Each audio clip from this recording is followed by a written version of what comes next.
This is an old 2013 John Titor update that I have removed and I have edited because there are most definitely scrubs out there that want to suppress my research. And if you think I'm making that up, I'll just let you know that this re-upload has removed any mention of this guy being my friend, for example, and promoting and advertising his news source or website or whatever he had. His name is Andy, and Andy is a total scrub. This is what he sent me on Facebook back in 2013. You can see the date was May 6th, 2013. And his name is Andy Nissenbaum, and he lives in some foreign country far away. I can't remember which one. Pretty far distant place. He did something with something concerning his country, concerning the John Titor copyright, and he pretended to be my friend for a few months just to ask me for any John Titor information. And when I wouldn't give him any, he started to get angry, and he sent me a message saying that he wants all of my John Titor videos removed from YouTube. And let's pretend he did own the John Titor copyright in his foreign country far away.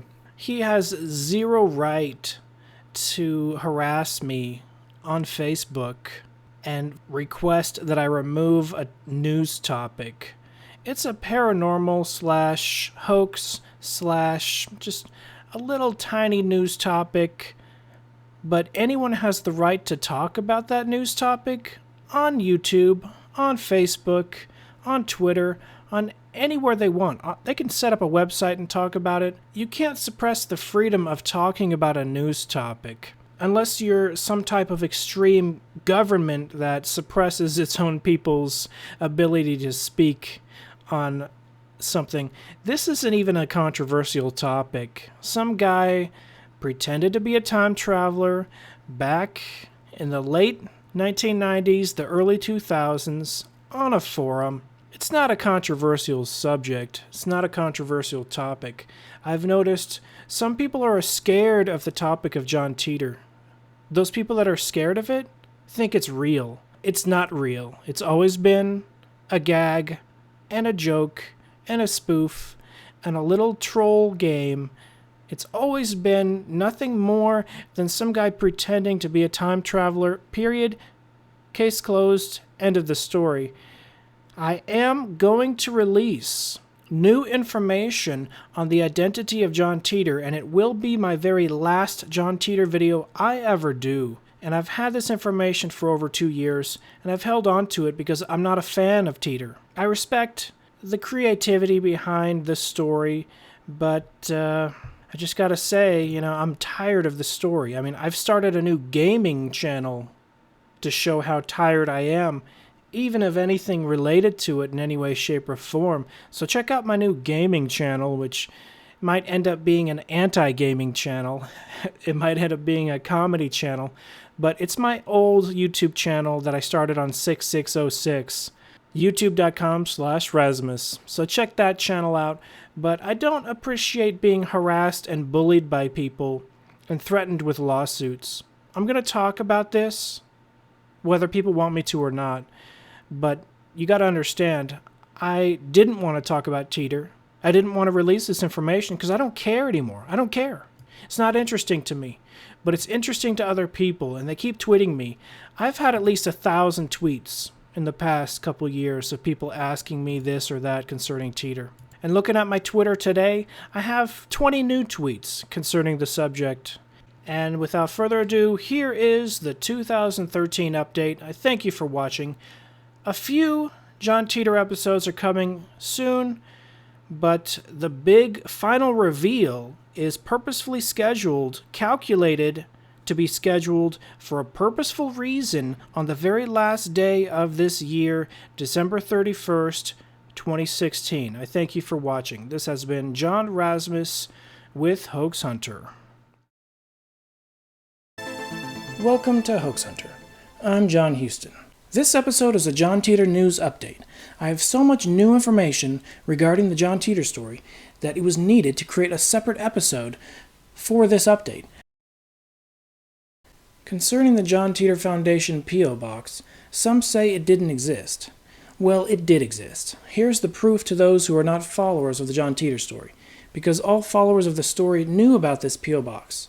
It was posted on JohnTitor.com on October 4th, 2004, which stated, Law Offices of Larry H. Haber, P.A., Larry Haber, P.O. Box 470, ... Celebration, Florida 34747. This very same P.O. Box with the same zip code was posted on many address websites as well, including addresses.com.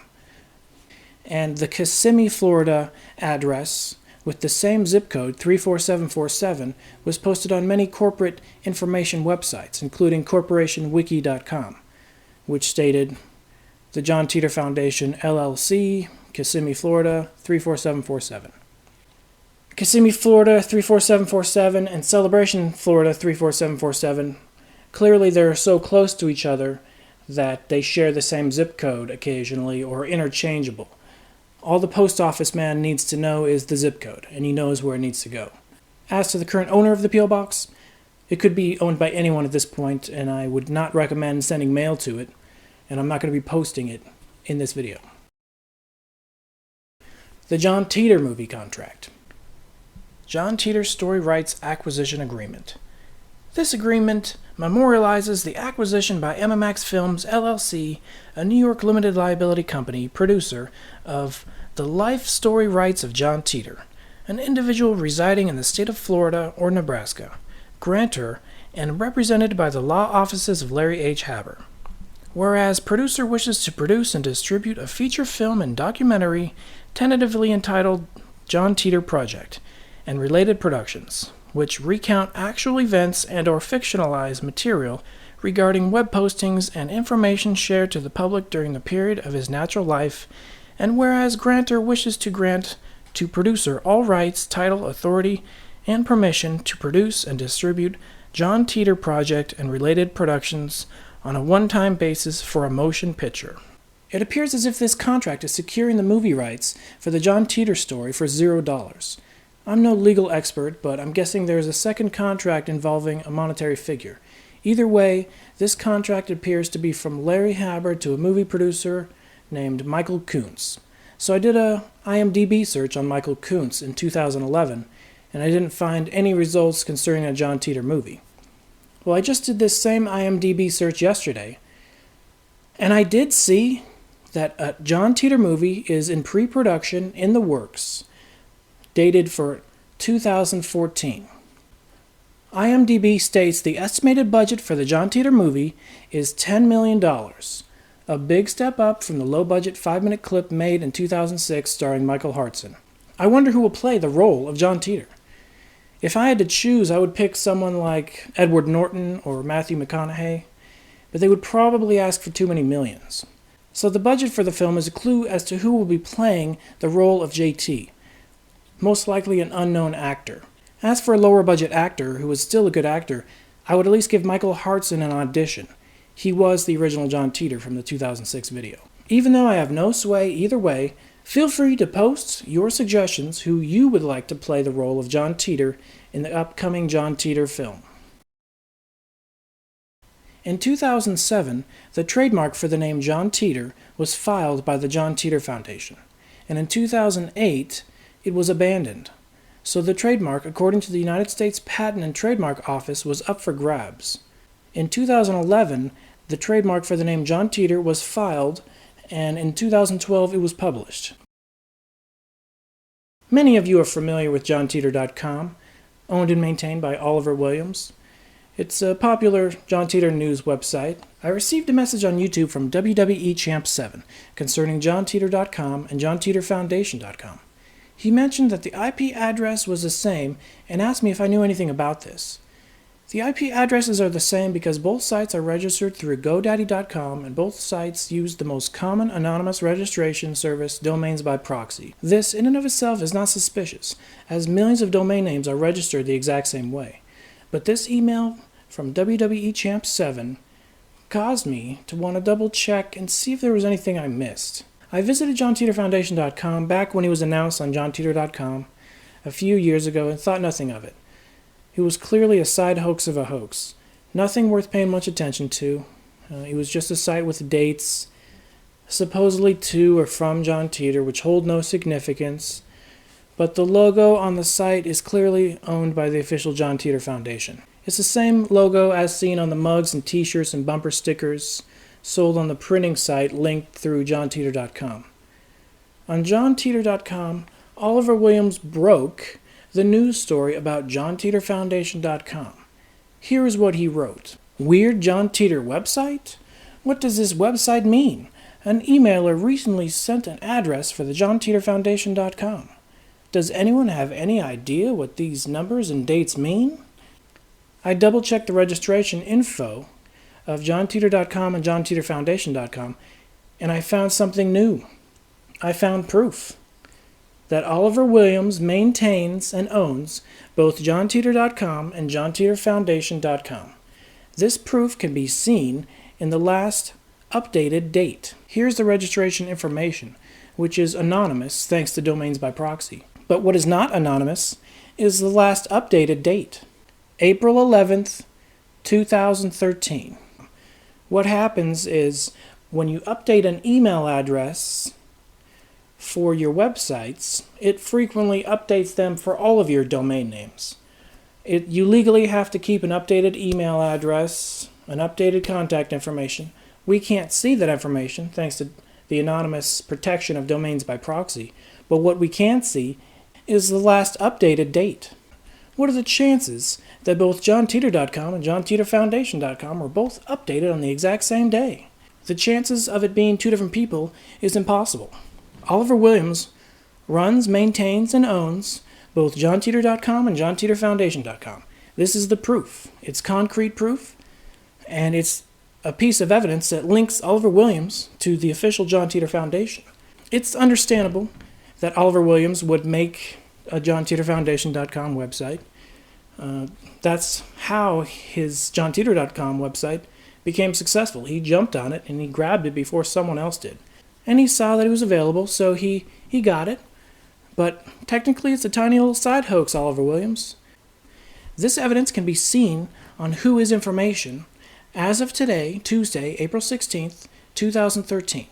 But it is subject to change and can change at any time, as Oliver can update the individual contact information of any of his domain names and change that last updated date. But this video is proof, and this is the screenshot which is proof, that Oliver does maintain and own and run JohnTitorFoundation.com. There is a video released on YouTube on November 29th, 2011, entitled John Titor Confession Real. Some of you may remember this video. Here's a screenshot I took of this video in 2011. The description says, John Titor Confession Real from Time Traveler 01001, posted November 29th, 2011. John Titor was a hoax created by me. I have pictures and documents to prove this fact. Look for my call on Coast to Coast AM with George Norrie on December 29th, 2011. This video has since been removed. In the videos, a guy around the age of 25 claims to be the author behind John Titor. He claimed he made up the whole story and claimed it was his school project. He was clearly an aspiring actor or someone seeking attention. He looked about the age of 25 years old in 2011, which would have made him around 14 years old in the year 2000. Clearly, a 14-year-old did not write the John Titor forum posts in the year 2000. So everyone knew it was a little hoax from the beginning. The kid claimed he would be on Coast to Coast AM, but he never was. He claimed he would provide proof and pictures and even the time travel box, but he never did. But I knew there was a chance that he may have actually known the real author behind John Titor, thanks to one tiny piece of evidence. His proclaimed age on his YouTube profile was 43 years old. Why would someone just randomly pick the age of 43? You see, in September 11th, 2011, I knew what I know now, the true identity behind John Titor. I knew in 2011 that the real John Titor was 43 years old. I knew this, but very few people did. which is why I made a point of asking about his fake age choice of 43 on his YouTube profile. Here's a screenshot of that profile in 2011. You can see my first post was 43 years old? Let's see documentation on that, haha. If you're going to take this hoax of a hoax seriously, at least produce the time machine box. No time machine box, no good. And someone else mentioned the age 43 as well. You look good for 43. Sure you're not a time traveler? LOL. I'm sure you would get a load of views from the die-hard believers. Good job. He did not get a lot of views, which is probably why he removed his videos, because they were embarrassing. I wondered how this fake confession kid might be linked with the real John Titor, because he knew the real age of the real John Titor. Was he commissioned to make this video? Did he volunteer? Is he a family friend or an aspiring actor contact? We may never know. But one thing I do know, the author behind John Titor was 43 years old in 2011. In 2013, he is now around 45 years old. Darby, the John Titor expert, was right about John Titor being a baby boomer. He does fall within that age range. In my 2009 video entitled John Titor Hoax Debunked and Identity Revealed, I suggested Richard Haber was most likely John Titor. I have no longer believed this to be the case ever since I came across a large amount of information, a large amount of evidence pointing at another individual, who you will become familiar with in the next video which I am making right now. I do apologize to Richard Haber for suggesting he may or may not be John Titor. If you watch the 2009 video, you will see I was not 100% positive he was JT. It was an opinion based on a small amount of evidence. I was not 100% positive because I didn't have what I have now. What I have now is a large amount of evidence proving it is another individual. This is no longer a rabbit chase. There won't be another person after this next video. I am 100% confident that I have found the true identity of John Titor. Richard Haber seems to have been a good sport about it. I'm sure Richard is an intelligent guy, but there is another who fills the shoes of John Titor perfectly, because he is the author behind John Titor, and I have the evidence to back up this claim. The reason this new evidence video has been postponed for 2 years is because I wanted to be 100% sure and 100% confident in this evidence before I made a video about it. And I am 100% positive, I am 100% confident in this breaking news, which you will hear about in the next video. I have now known about this evidence since September 2011. This new evidence is far more than a name associated with a P.O. box, I assure you. This new evidence is big. I will reveal this evidence in the next Hoax Hunter episode, which will be uploaded very shortly. I would like to thank the supporters of Hoax Hunter, the fans, subscribers, commenters, even constructive criticism, and the positive feedback is greatly welcome and appreciated. All are welcome to send me comments on youtube.com/hoaxhunter, tweets on twitter.com/Razimus, or email me at razimus@gmail.com. Your support is greatly appreciated. Thank you for joining us. This has been John Houston with Hoax Hunter. Be seeing you.